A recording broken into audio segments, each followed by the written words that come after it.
Hey, so did you have a fun time at the Raptors game last night? Oh, dude, it was the best. You want to hear about it? Anything to delay the inevitable. Oh, man. Okay, so they got off to a great start.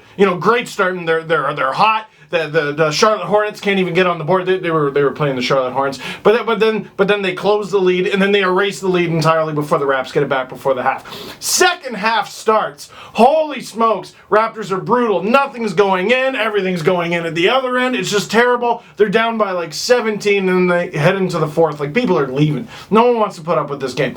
And then in the fourth quarter, they just come to life. Corey Joseph, Pickering zone, just starts sinking everything. Who doesn't love Pickering? Oh, me, Norman Powell, and Kyle Lowry, and Damari Carroll with a last-minute dagger, and oh my God, they came back all the way to win by 5. It was just unreal. Oh yeah, well, it's a thrilling game. Man, I've been to like 8 Raptors games my entire life, and I've seen a 21-point comeback. I saw that against San Antonio, and I just saw a 17-point comeback against Charlotte. Like, I think I am the reverse dangle jinx for the Raps. You see what happened in the Leafs game, man? Low-scoring affair, 2-1 Leafs. Tell you what, look at this clip of the end of the game, and you tell me what you think. All right, sure.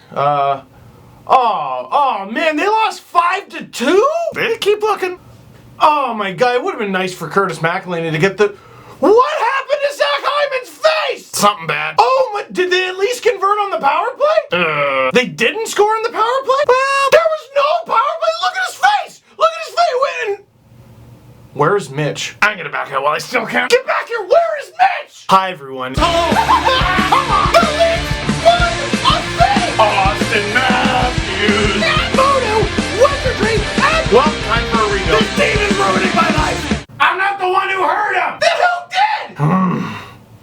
did? That, wasn't quite the line in the sand I was hoping for. Leafs lose 5-2 against Columbus. And instead of a line in the sand, we have a crossroad. Because what I was hoping for after a convincing 7-1 ass-kicking of the knocking on the playoff door New York Islanders, I wanted the Leafs to have a great continuation of that momentum in the second half of their back-to-back against Columbus, a strong metropolitan team. And instead, unfortunately, you had a game defined by moments. Sloppy defensive moments where the Blue Jackets go up 1-0. Moments where Leo Komarov is robbed by Jonas Korpisalo on the doorstep and he could have tied it 1-1. Just think of how much different the game would have been if they had just got that goal. And then to the point where the Leafs are getting their asses kicked for nothing. And you know what? Sometimes you're going to lose to a strong team. You know what? Sometimes you're going to get your ass kicked on the second half of a back-to-back. But oh, we can't stop there, can we? Mitch Marner and Boone Jenner collide. Marner hits the end boards and he is hurt. And he comes back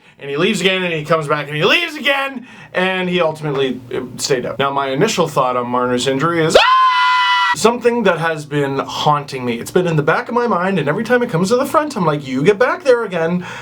All the Leafs rookies have been pretty healthy this season, save for Nikita Soshnikov, the holy triumvirate of Austin Matthews, William Nylander, and Mitch Marner has been fine. And now, all of a sudden, the Leafs' arguably top offensive weapon, he's leading the team in scoring, is out. At very least, he's out for the potential comeback. I mean, down 4-0, but stranger things have happened, and we will get to that. Since they offered no update on Marner's injury, just based on watching it, I'm gonna go with could have been the shoulder, possibly.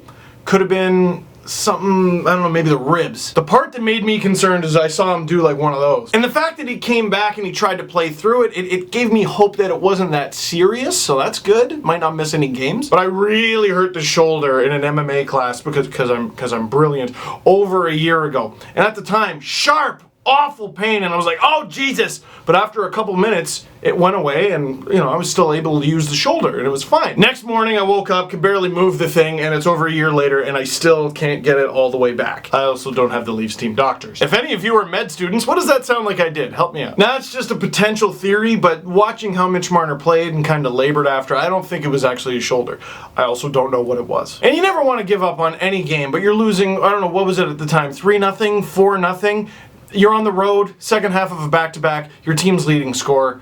Sit him out, man. You might not win this one, but live to play another day. And now consider this. Josh Levo in front to Nazem Kadri. He tips it in. Leafs are on the board. And how about Josh Levo? If Marner or any Leafs forward goes down with an injury, it's a huge opportunity for someone on the Marlies, but you might as well throw Josh Levo into that. This guy's been sitting all this time. He had an excellent game against the Islanders, and actually looked like one of the better Leafs against Columbus, apparently. Now, Leafs up 4-2. They get another one, and they're only down by 2 goals. There's about 9 minutes to go. You know what?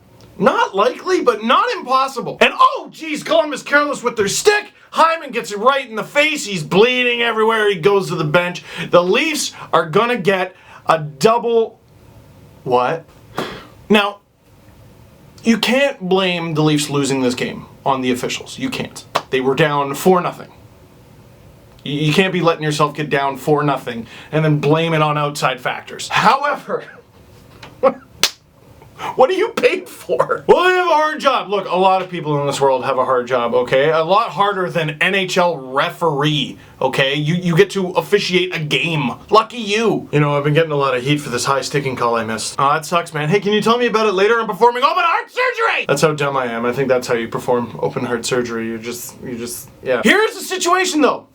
Yes, the Leafs were down 4-0 at one point. So what? Here's a situation where it's 4-2. You can only go by the situation you're in at the moment. It's 4-2. There's 9 minutes left. Hyman gets high-sticked in the face. It's a missed call. Absolute missed call. Not just 2. Should have been 4. Leafs would have had a 4-minute power play. Do they tie it up on those 2 power plays? And let's say they don't. Okay, let's say they don't. Let's say they get 1 though. Okay, they get 1.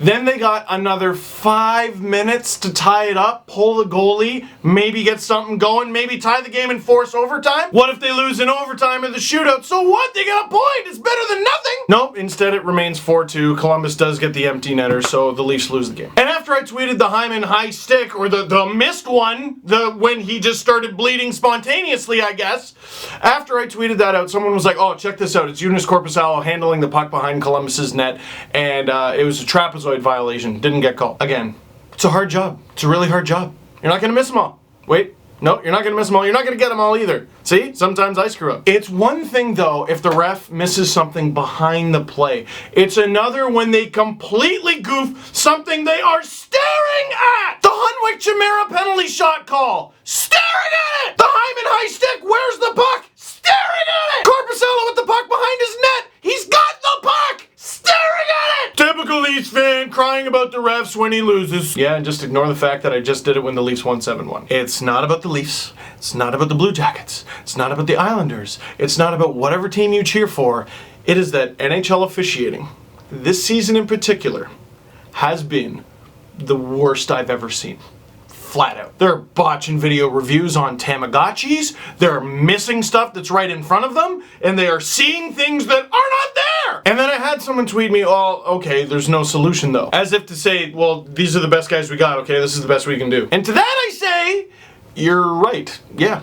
The officials in the NHL right now are the best hockey can do. One thing I will never take away from any official, no matter how bad they perform, is you gotta work real hard to get to the National Hockey League, and if you're there, you earned it. Which means, I don't know, I gotta think the problem is systematic or something. I don't know what the solution is with the officials. I really don't. Okay, it was funny the last time, alright? Listen, I'm sure they all see fine! And you know what? The Leafs, the Blue Jackets, every team in the NHL, you're locked in. You're trapped with these guys. You're trapped with them for the rest of the regular season. You're trapped with them for the playoffs.